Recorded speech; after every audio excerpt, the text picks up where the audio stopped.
bonsoir, bonjour. Cela dépend bien de l'heure à laquelle vous nous suivez.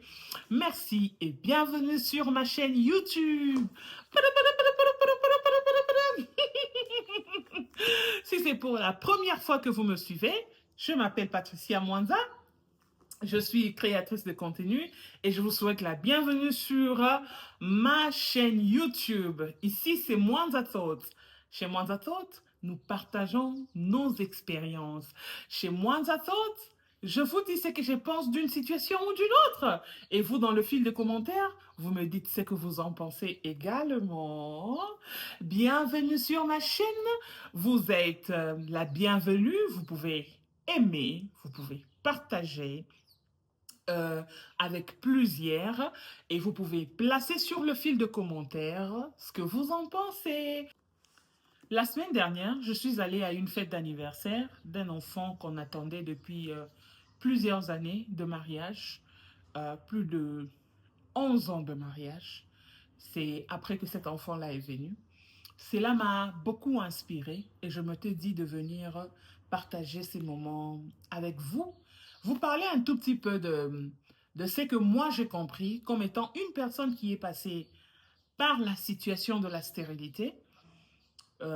J'aimerais partager avec vous ce que j'ai moi-même expérimenté, ce que j'ai moi-même vécu, les secrets, les leçons que j'ai tirées de cette situation de stérilité. J'ai été moi-même stérile pendant 5 ans et tout ce que je suis en train de dire ici, j'assume. Ce sont des choses que j'ai moi-même fait. Il y aura un jour où je veux beaucoup plus parler de je veux donner le témoignage de ma stérilité, de la période de la stérilité jusqu'à ce que j'aille à avoir ma première fille qui est Calicia. Aujourd'hui, je suis mère de 3 enfants. N'est-ce pas que c'est une grâce? Oui, c'est une grâce venant des dieux. Et il y aura un jour où je veux parler de ça, mais avant tout, j'aimerais d'abord parler de 10 clés.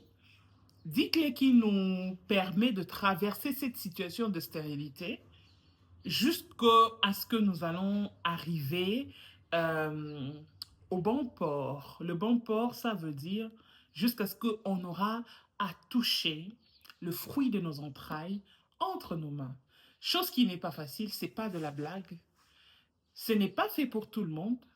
J'ai vu autour de moi des couples s'est séparés, plusieurs, par manque d'enfants. Ce n'est pas de la blague. Et ce n'est pas donné à tout le monde. C'est pas donné à tout le monde. Et pour ceux-là qui sont en train de traverser cette situation, c'est pour eux. Ou pour les gens qui veulent entrer dans le mariage, qui n'ont peut-être pas encore expérimenté cette période, mais cela leur sera utile dans l'avenir. Je veux vous présenter 10 secrets que j'ai utilisés moi-même pour passer pendant cette période. Parce qu'il faut bien traverser la période d'épreuve. Parce que plusieurs personnes y restent. Et moi, je ne suis pas restée dans l'épreuve. Je suis sortie de cette épreuve. Et ce que j'ai appris de l'épreuve, je veux le partager avec vous. Ça pourrait vous aider à sortir d'une situation aussi tragique comme le manque de maternité dans le couple. Il y en a beaucoup. Plusieurs personnes ont eu à écrire des livres sur ça, mais moi, ce n'est pas un livre encore. Dans le futur, j'aurai à écrire sur ça et sur plusieurs sujets. Mais ça, ça, ce n'est qu'une vidéo parmi peut-être plusieurs que j'aurai à faire dans le futur. Une vidéo qui va vous servir comme boussole. Voilà. Yeah, c'est vraiment l'objectif. Une vidéo qui vous servira de boussole. La première de choses, les premiers secrets, parmi le 10 que je veux énumérer aujourd'hui, c'est la maturité de vouloir faire évoluer, de vouloir faire réussir votre mariage. Votre maternité en fait partie. Pour arriver jusqu'au point de faire réussir votre mariage, il vous faut une certaine maturité. La maturité d'affronter les choses qui viennent sur votre chemin. Les mariages n'est pas fait pour les enfants. Les mariages, ce n'est pas pour les enfants. Lorsque tu sais que tu es encore enfant, quel que soit ton âge, on peut avoir 30 ans, mais on est encore enfant. Là, c'est un monde de grandes personnes. Je dis que ce n'est pas un endroit de souffrance, mais c'est un endroit où on rencontre de challenge. Et c'est un endroit où on doit montrer à quel point on est responsable. Nous devons avoir beaucoup de maturité. Ça démontre la maturité du couple. Un couple est mature lorsque il sait se focaliser sur l'essentiel. Un couple est mature lorsqu'il sait pourquoi est-ce que j'ai choisi ses conjoints. Il y a une raison pour laquelle tu as choisi ces conjoints. Ce n'était pas seulement pour avoir des enfants avec ces conjoints-là. Pas seulement, je n'ai pas dit que ce n'était pas pour avoir des enfants, non, je dis, ce n'était pas seulement pour avoir des enfants avec ces conjoints-là.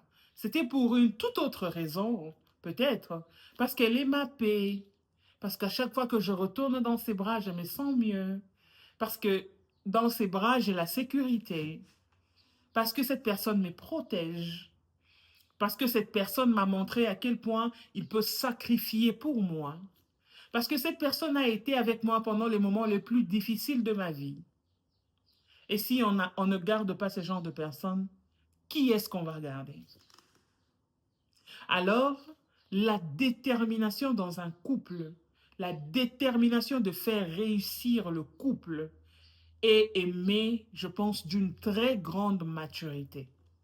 S'il y a une chose qu'il faut vraiment demander à Dieu, c'est beaucoup de maturité pour savoir comment, en fait, manager le mariage, manager la relation que vous avez. Si vous n'avez pas de maturité, ça c'est pas fait pour les enfants. Par manque de maturité, on fait beaucoup de bêtises.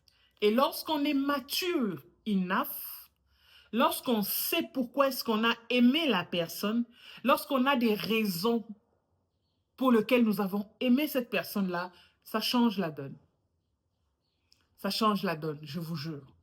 Alors, un couple mature, soyez déterminés, gardez votre focus, soyez mature et allez vite dans la direction. Ne regardez pas à côté. Lorsqu'on développe la maturité, on devient beaucoup plus focus à ce que nous voulons. Lorsqu'on est mature, on ne laisse pas les intrus dans notre foyer. On ne résout pas le problème du foyer avec les gens de la famille. Petit à petit, vous emmenez les gens à s'incruster en fait dans votre relation. Et peut-être que ça sera trop tard lorsque vous allez vous en rendre compte. Ils viennent petit à petit comme des conseillers. C'est comme ça que ça vient, c'est comme ça que ça entre. Comme des conseillers. Et plus tard, ça change de forme. Plus tard, ça devient a controlling situation. Genre, ils sont en train de vous contrôler. Et finalement, le problème de votre foyer sera géré par tout le monde à l'extérieur. Le problème de votre foyer sera géré par tout le monde à l'extérieur. Tout le monde aura quelque chose à dire. Et ça, c'est quelque chose de très mauvais. Il faut faire attention, il faut être mature. Lorsqu'on est mature, sa bouche reste fermée. Par moment, on observe, on ne parle pas à tout moment, on n'informe pas à tout le monde de ce qui se passe. On ne dit pas à tout le monde pourquoi est-ce qu'on n'arrive pas à avoir d'enfants. Par moment, ça peut être difficile. Une soeur, un frère peut te dire que tu en fais de trop, mais c'est la réalité. Quand c'est un couple, on doit on doit développer cette chose, qu'il y a des choses qui ne doivent rester que entre nous deux.